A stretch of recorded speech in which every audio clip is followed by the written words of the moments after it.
கோவை தருதிரான போரே போல்வார் கருதேசியாமல வடிவானதா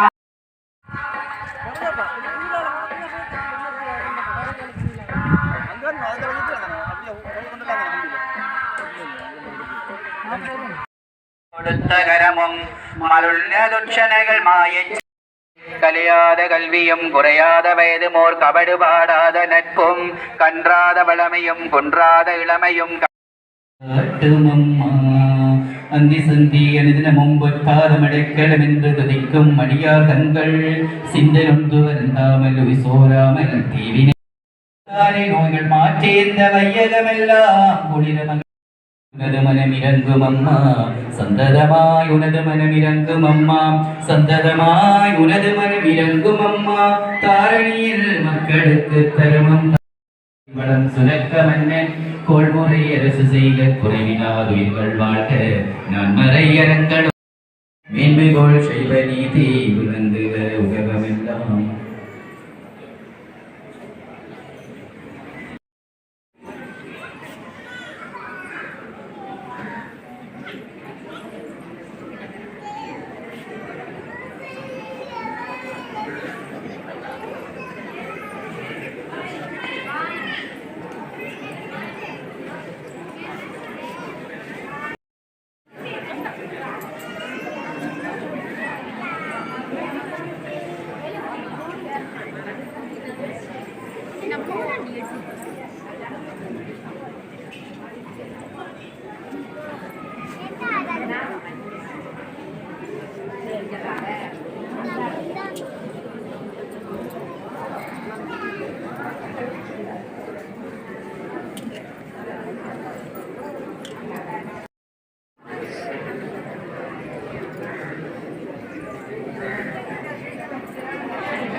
அம்மானுடைய சிங்கள குடியினரின் பகல் பூசை இறுதி நிறைவேற்றது. அதனைத் தொடர்ந்து அன்னதான மடத்திலே உங்களுக்கான அன்னதானம் வழங்கப்பட்டுக் கொண்டிருக்கிறது. அங்கு சென்று அன்னதானத்தை கலந்து கொள்ளுமாறு உங்களை அன்புடன் கேட்டுக் கொள்கிறார். உபயகாரர்கள். அதைத் தொடர்ந்து இன்று இரவு சிங்கள கூடினரின் மணப்பூட்டுடன் கூடிய திருவிழா இன்றிரவு நடைபெற இருக்கிறது. சப்பர திருவிழாக அதை மாறி அதிலும் கலந்து கொண்டு அம்பாளுடைய அருளை பெற்றவருமாறு உங்களை அன்பாக கேட்டுக் கொள்கிறார்கள் இன்றைய உபயகாரர்களான சிங்கள குடியினர். நன்றி.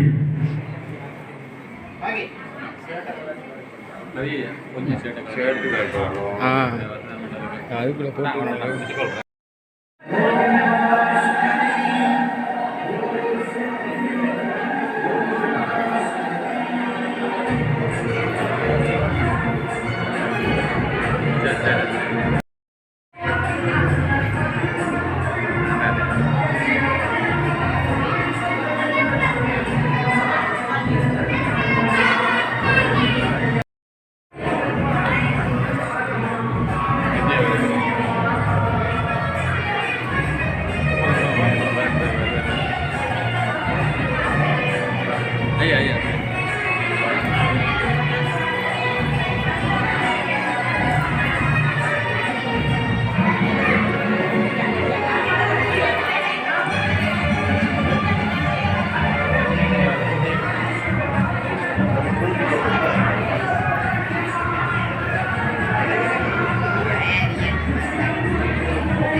பத்ரகாளி அம்மன் ஆலயத்தின் வருடாந்த சக்தி 2025ஆம் ஆண்டுக்கான வருடாந்த சக்தி விழா 9ஆம் மாதம் 27ஆம் தேதி சனிக்கிழமை மாலை திருக்கதவு திறப்புடன் ஆரம்பமாகி ஒவ்வொரு நாளும் காலை 8 மணிக்கு பூஜையும் மதியம் 12:30 மணிக்கு பூஜையும் அதைத் தொடர்ந்து மாலை 6 மணிக்கு அபிஷேக பூஜை தொடர்ந்து 10 மணி அளவில் அம்பாள் பூஜை நடைபெற்று அம்பாள் உள்வீதி வெளிவீதி புறப்பாடு நடைபெறும். தொடர்ந்து அது ஒவ்வொரு குடியார்களுடைய பூஜையும் நடைபெறும்.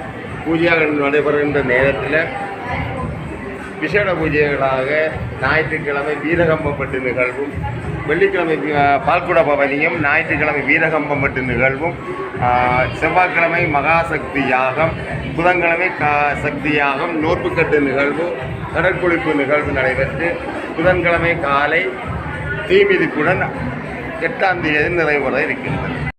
திருப்பத்திரகாளி அம்மன் ஆலயத்தில் நடைபெறுகின்ற இன்று சனிக்கிழமை சப்பர பூஜையும், அதைத் தொடர்ந்து ஞாயிற்றுக்கிழமை வீரகம்பம்பட்டு நிகழ்வும், அதைத் தொடர்ந்து செவ்வாய்க்கிழமை பகல் 11 மணி அளவில் மகாசக்தி யாகமும், பிற்பகல் 2 மணி அளவில் நோற்புக்கட்டு நிகழ்வும், 5 மணி அளவில் கடற்குளிப்பு நிகழ்வு நடைபெற்று புதன்கிழமை தீமிதிப்பு நிகழ்வு நடைபெறும். தீமிதிப்பால் நிகழ்வு இரவு 11 மணி அளவிலே அம்பாள் வீரகம்பன் நிகழ்வு நடைபெற்று தீக்குழியிலே மனைவை பரவும் நிகழ்வு நடைபெற்று அதைத் தொடர்ந்து தீமூட்டு நிகழ்வு 11:30 மணி அளவிலே நடைபெற்று அது அதிகாலை 7 மணி அளவிலே காலை 7 மணி அளவிலே தீமிதிப்புக்காக நிகழ்வு ஆரம்பிக்கப்பட்டு அதைத் தொடர்ந்து 8 மணிக்கு சரியாக அம்பாள் தீயில் இறங்குகின்ற நிகழ்வு நடைபெறும். புதன்கிழமை காலை 8 மணி அளவிலே அம்பாளுடன் சேர்ந்த அடியவர்களும் தீக்குழி பல்லாயிரக்கணக்கான மக்கள் தீக்குழியிலே இறங்கி அம்பாளுடைய அருள் நிகழ்ச்சியை அருள் வாழிபாடு நிகழ்வுடன் நிறைவேறுகின்ற நிகழ்வு திருக்கதவு திறந்து நிறைவேற்றது வெள்ளிக்கிழமை. வெள்ளிக்கிழமை பால்குட பவனி அம்பாளுடைய ஆலயத்திலே நாகம்பிரான் ஆலயத்தில் இருந்து நிகழ்வு ஆரம்பிக்கப்பட்டு கற்பக விநாயகர் ஆலயத்தை சென்றடைந்து அதை அம்பாள் ஆலயத்தில் வந்து பால்குடன் அம்பாளுக்கு அபிஷேகம் நடைபெறும். ஆலயத்திலே நித்திய உருவாக கடமையாற்றி கொண்டிருக்கின்ற விஸ்வபிரம்மஸ்ரீ தேசமானி அருட்கலை திலகம் விஸ்வபிரம்மஸ்ரீ சக்னோராஜா உதயனையா ஆகிய நான் இந்த ஆலயத்திலே இந்த ஆண்டு உற்சவத்துக்கான குருவாக இருந்து இந்த நிகழ்வை நடத்தி கொண்டிருக்கிறேன்.